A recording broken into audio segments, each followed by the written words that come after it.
Hello students. आज अपन body fluid and circulation का lecture 3 पढ़ने वाले हैं एंड इस पर्टिकुलर लेक्चर में अपन पढ़ेंगे लिम्फ के बारे में प्लस कि किस तरीके से कोagulation प्रोसेस होती है उसके बारे में।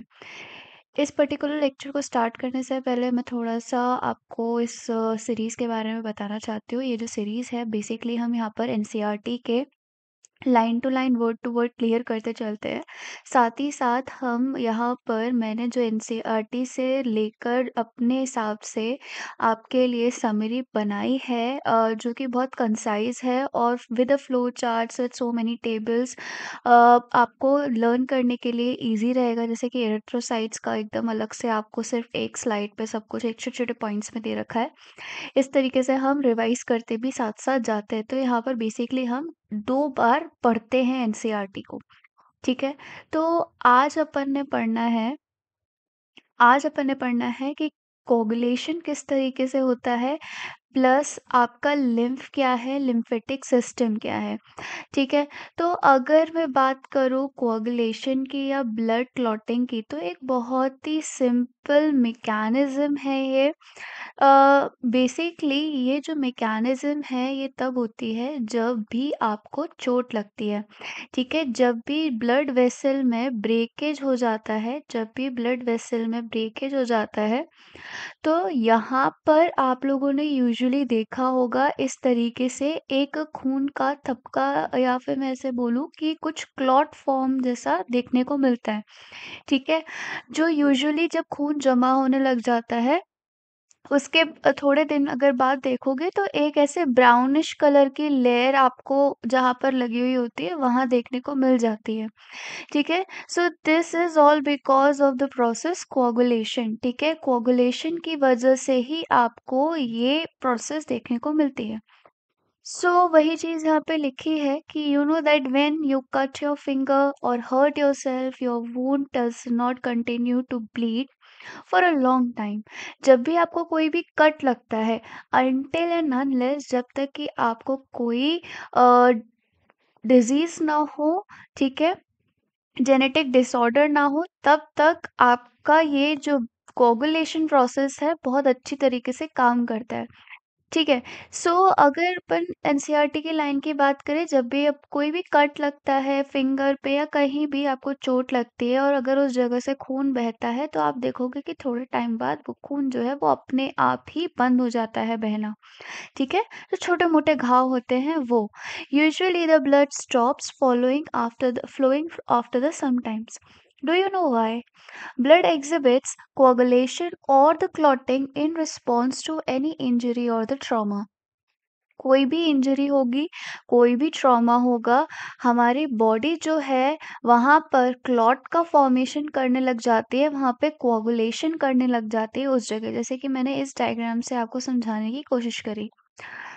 Excessive loss of blood from the body. You would have observed a dark reddish brown scum, जो कि मैंने आपको बताया कि जैसे कुछ टाइम बाद, कुछ दिनों बाद आपको जहाँ पर इंजरी हुई होती है, उस जगह पे आपको एक ब्राउन कलर का स्कम दिखाई देता है, एक ब्राउन कलर की लेयर दिखाई देती है, and that is all because of this process coagulation formed at the site of the cut or an injury over a period of a time.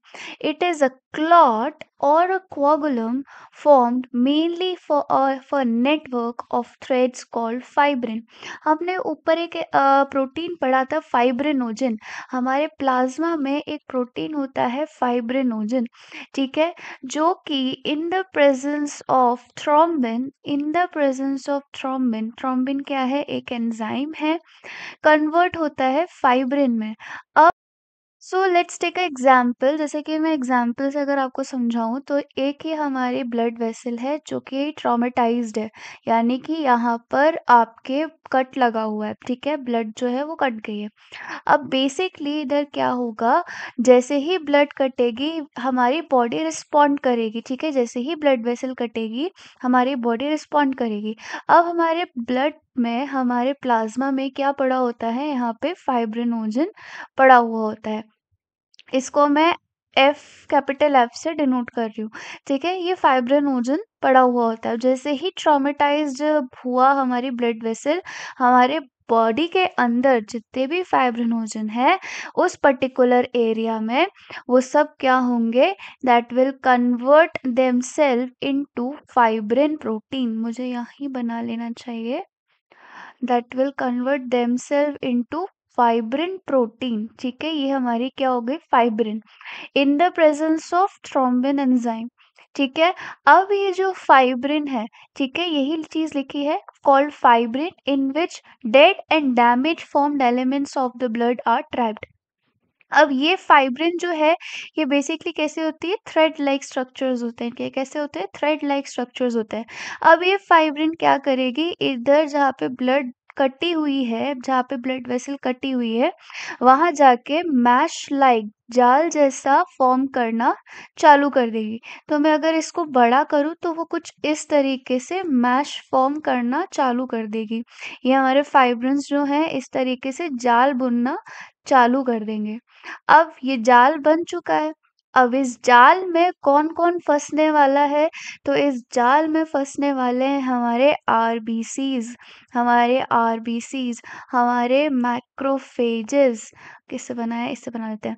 हमारे मैक्रोफेजेस, हमारे डब्ल्यूबीसीज़, ठीक है? हमारे डब्ल्यूबीसीज़। तो जितने भी ब्लड के सेल्स हैं, वो धीरे-धीरे करके इस मैश वर्क में फँसने लग जाएँगे। Fine.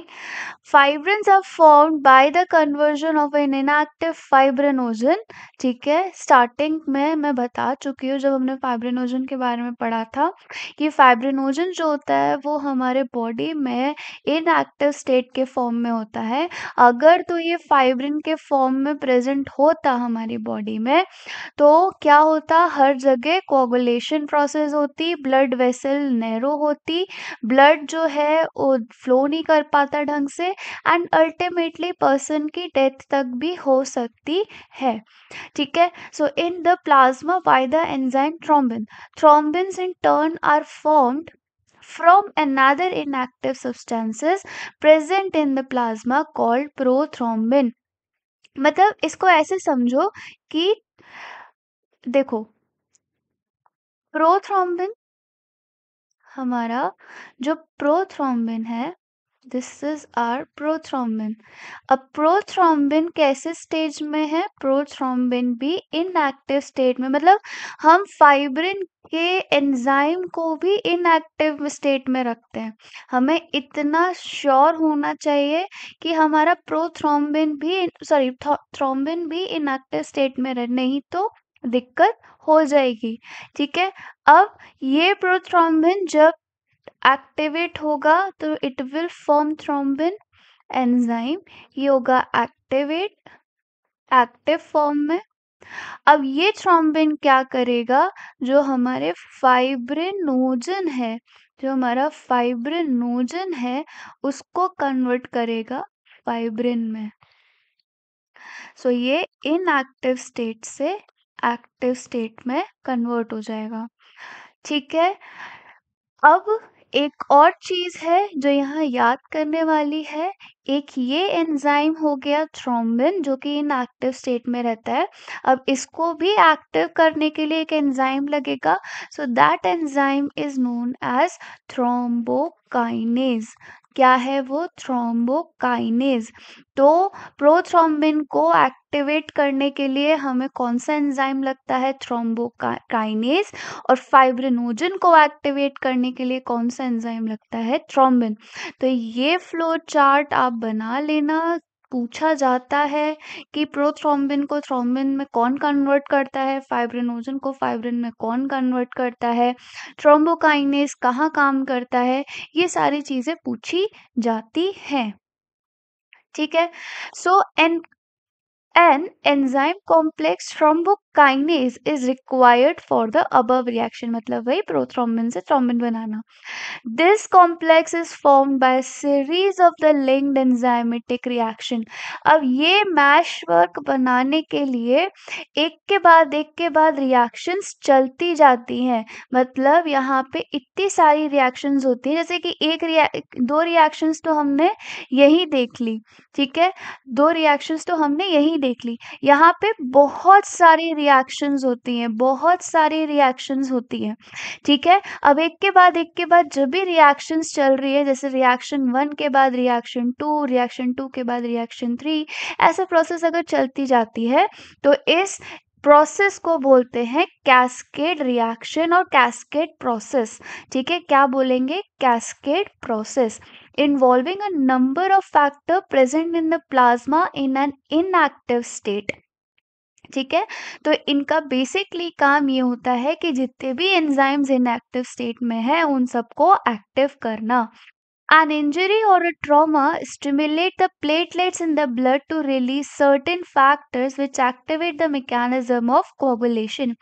जैसे ही ट्रॉमेटाइज होगी ब्लड वेसल हमारी, वैसे ही हमारे बॉडी में जो प्लेटलेट्स प्रेजेंट होते हैं, जो थ्रोम्बोकाइनेज प्रेजेंट होते हैं, वो भी स्टिमुलेट हो जाते हैं और वो बहुत सारे फैक्टर्स रिलीज करते हैं जो कि कोagulation के लिए ज़रूरी होते हैं, ठीक है। Certain factors released by the tissue at the site of injury also can initiate coagulation. Now again a very important point कि जो कैल्शियम है, it plays a very important role in clotting. तो calcium, C for calcium and C for clotting, ये चीज याद रखना, ठीक है। सो क्लॉटिंग के लिए कैल्शियम की बहुत ज्यादा आवश्यकता होती है। फाइन। अब यहाँ पे जो समरी बनाई है उससे भी रिवाइज कर लेते हैं। Let me change my pen colour. Okay, so when you get a cut, the blood normally stops flowing after some times because of the defense process called the blood coagulation or the clotting. Fine. This prevent excessive blood loss from the body. इससे क्या होगा, जो हमारे blood है वो ज़्यादा नहीं बहेगा। How a blood clot form, कैसे ब्लड क्लॉट बनता है, तो eight the site of injury, जहाँ पे भी इंजरी हुई होती है वहाँ पर हमने क्या देखते हैं, रेडिश ब्राउन्स कम देखते हैं, जिसे आप ब्लड क्लॉट या कोगुलम भी बोलते हो। ये बेसिकली मैश वर्क से बना होता है फाइब्रिन थ्रेड के, जिसमें कि जितने भी डेड और डैमेज ब्लड सेल्स हैं, इट कुड बी आरबीसीज और डब्ल्यूबीसीज, वो जाके यहाँ पर ट्रैप्ड हो जाते हैं, ठीक है।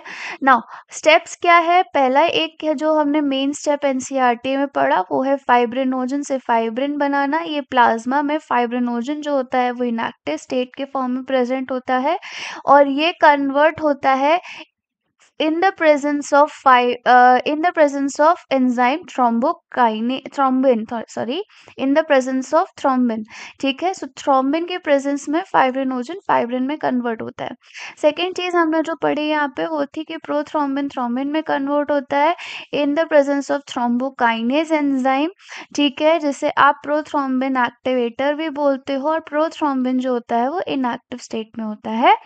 तीसरी चीज जो हमने यहाँ पे पढ़ी वो है कि थ्रोम्बोकाइनेज जो होता है वो बहुत सारे कैस्केड एंजाइमेटिक रिएक्शन से बनता है और बहुत सारे क्लॉटिंग फैक्टर्स जो है वो यहाँ पे पार्टिसिपेट करते हैं क्लॉटिंग फैक्टर में।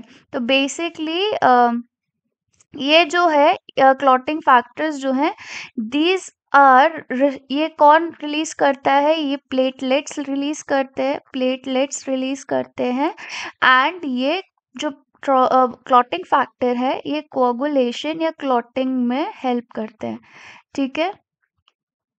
नाउ ट्रिगर क्या करता है कि व्हाट ट्रिगर्स अ क्लॉटिंग, किस वजह से क्लॉटिंग होती है, तो platelets when they encounter injury releases factors that activate clotting and damage tissues eight the site of the injury. अब ऐसा तो है नहीं कि ऑब्वियस सी बात है, जो सेल है, सॉरी, जो आपकी ब्लड वेसल है, वो भी सेल से बनती है। ठीक है, वहां का डैमेज प्लस स्किन का डैमेज, मतलब उस पर्टिकुलर एरिया, उस पर्टिकुलर लोकेशन में जितने भी सेल्स की इंजरी होगी, वो भी रिस्पॉन्सिबल होते हैं, वो भी बहुत सारे फैक्टर्स रिलीज करते हैं। ठीक है, in order to start a clotting. Important note ये है कि कैल्शियम जो है वो एसेंशियल होता है multiple steps of the clotting processes के लिए। सो this was all about the coagulation. इतना ही एनसीईआरटी में दिया है, इससे ज़्यादा याद करने की ज़रूरत नहीं है। Fine, moving to the lymph. तो अगर अपन लिम्फ की बात करें, so as the blood passes, मैंने मेनली बताया था स्टार्टिंग में कि हमारे बॉडी फ्लूइड में दो मेन फ्लूइड्स होते हैं, एक होता है ब्लड और दूसरा होता है हमारा लिम्फ। ठीक है, ये बेसिकली आपका क्या है, ये टिश्यू फ्लूइड है। So as the blood passes through the capillaries in tissues, some water along with many small water soluble substances move out of into the space between the cells of the tissue, leaving the larger protein and most of the formed elements in the blood vessel। अब इस line को थोड़ा सा diagrammatically समझने की कोशिश करो। जैसे कि ये हमारी पतली सी ब्लड कैपिलरी है। ठीक है, अब ये ब्लड कैपिलरी ऑब्वियस सी बात है सेल्स के पास, टिश्यूज के पास रहती है। तो ये है हमारा दो सेल्स। ठीक है, बहुत ज़्यादा जूम्ड इन है ये समझना। ठीक है, तो ये हमारा एक टिश्यू का एरिया है जिसमें हमने दो सेल्स दिखाए हैं और इसके पास ब्लड कैपिलरी है। अब यहाँ पे ब्लड जो है वो फ्लो कर रहा है। अब इस वाले एरिया में कब क्या होता है, सर्टेन अमाउंट ऑफ वाटर यहाँ टिश्यू के स्पेस में, या ऐसे बोलूं सेल्स के स्पेस में फिल्ड हो जाता है। प्लस यहाँ पे और क्या क्या आता है, यहाँ आता है आपके कुछ sales. let me make with the black color, or let me take the green color। ठीक है, तो यहाँ पर कुछ जो आपके वाटर सॉल्युबल सब्सटेंसेस होते हैं, कुछ वाटर सॉल्युबल सब्सटेंसेस होते हैं, वो आते हैं। ठीक है, कुछ छोटे छोटे प्रोटीन्स आते हैं। बड़े बड़े प्रोटीन्स जो हैं वो ब्लड वेसल्स में ही रह जाते हैं, वो क्रॉस नहीं कर पाते cells of the blood capillaries को, इसलिए वो यहाँ पर नहीं आ पाते। So this whole process forms what? Your lymph। इसको आप क्या बोलोगे, इस फ्लूइड को बोलोगे lymph। क्या बोलोगे, lymph। ठीक है, so this fluid is known as lymph। अब ये फ्लूइड जो है, जब भी यहाँ से मैं इसको रिमूव करती हूँ ताकि समझ में आ जाए, जस्ट अ सेकेंड। ठीक है,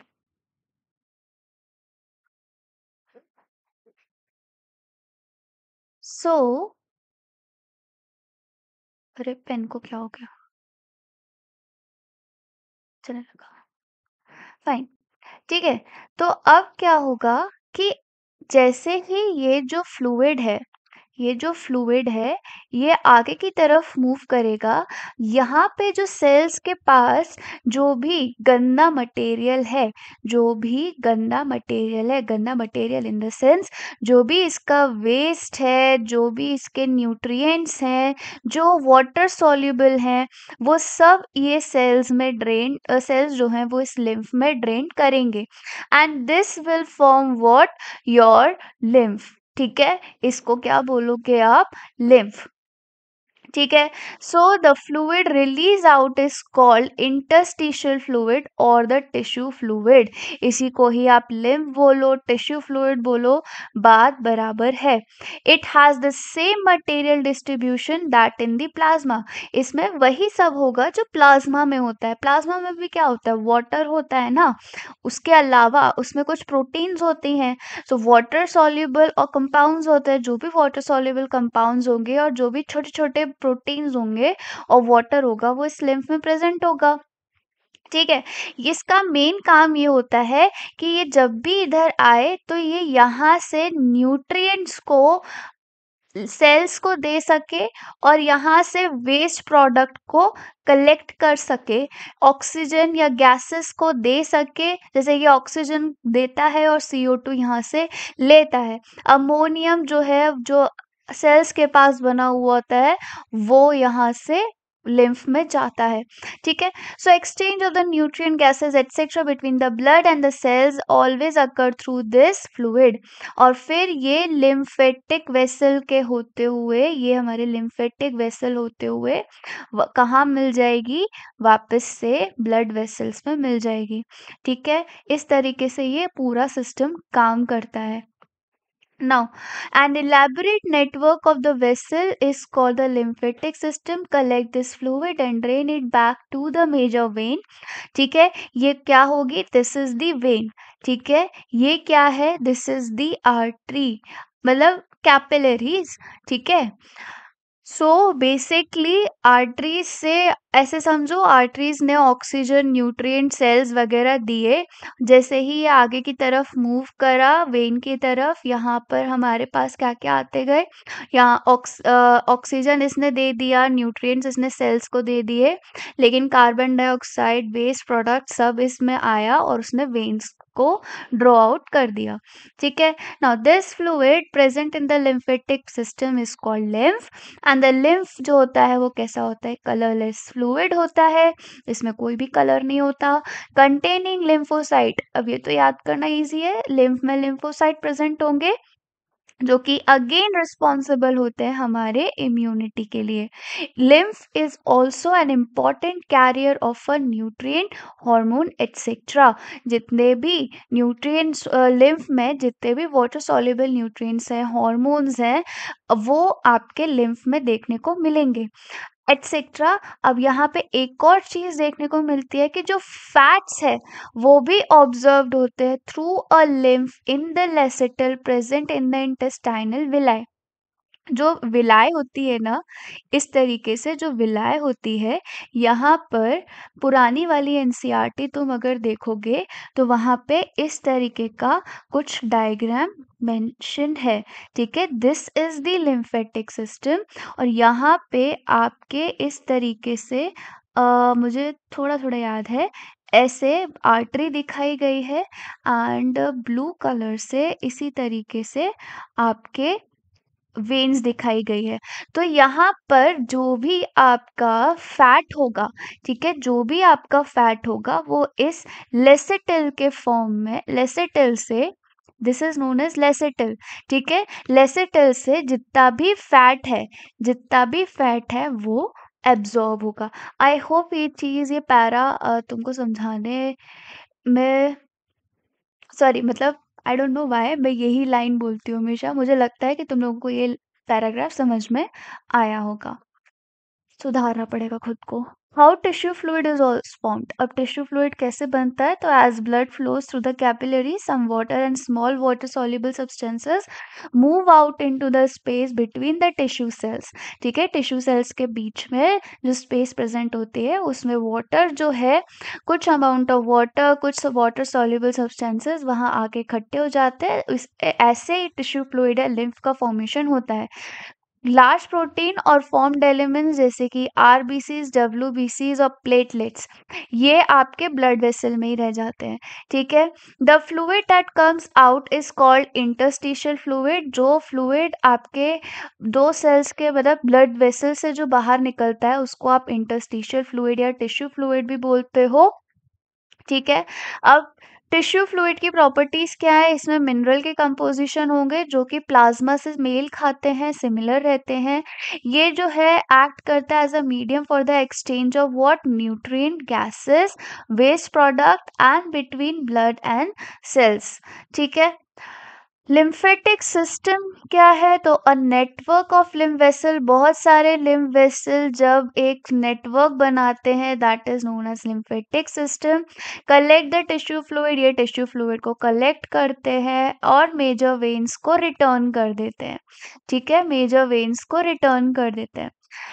लिम्फ क्या है? लिम्फ बेसिकली आपका लिम्फेटिक वेसल में जो फ्लूइड प्रेजेंट होता है उसे आप लिम्फ बोलते हो। ये कलरलेस होता है, इसमें लिम्फोसाइट्स प्रेजेंट होते हैं जो कि हमारे इम्यूनिटी के लिए रिस्पॉन्सिबल रहते हैं, और ये न्यूट्रिएंट्स और हॉर्मोन्स भी कैरी करते हैं। तो it can ask as a question in the form of incorrect और करेक्ट स्टेटमेंट कि लिम्फेटिक सिस्टम में न्यूट्रिएंट और हॉर्मोन्स एब्सेंट होते हैं, ये ऐसे इनकरेक्ट स्टेटमेंट में आ जाएगा। या फिर लिम्फेटिक सिस्टम अगर इनकरेक्ट स्टेटमेंट में आएगा तो ऑब्वियस सी बात है प्रेजेंट नहीं होते हैं, तो आप उसको ही टिक करके आओगे क्योंकि प्रेजेंट होते हैं। और अगर करेक्ट स्टेटमेंट में आता है तो it carries a nutrient and hormones.